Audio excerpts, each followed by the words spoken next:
Village డాన్సే కదా, bore కొడుతుంది అనుకున్నాను. But really fantastic. గాయత్రి, ఆ డాన్స్ చూస్తుంటే ఈ జిన్ కొట్టినట్టుగా మైల్డ్ గా కిక్ ఇవ్వడం మొదలుపెట్టింది తెలుసా. ఈరోజు ఫుల్ మూడ్ లో ఉన్నాను. స్ట్రైక్ చేస్తున్నావంటే ఏ గాయత్రి.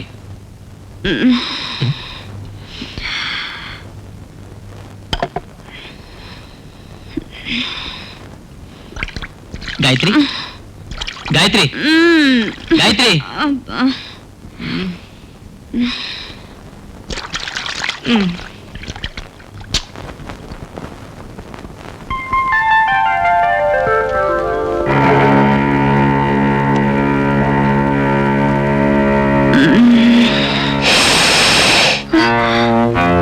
తెల్లారిపోయిందా?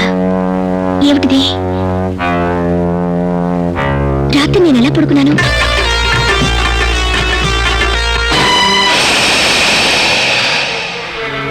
విజయ్, ఇదంతా నీ పనేరా?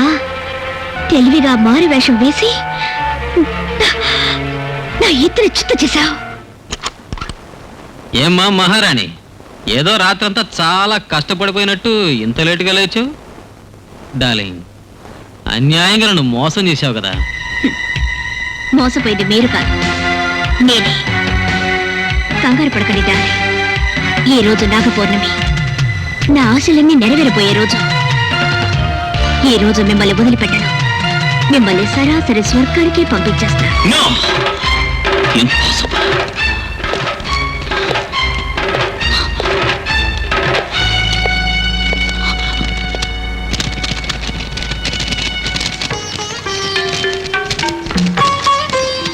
ఒక యోగి తన శరీరాన్ని ఆలయ మండపంలో దాచిపెట్టి చిలక శరీరంలో పరకాయ ప్రవేశం చేసి అంతఃపురం చూడాలని ఎగిరి వెళ్ళాడు.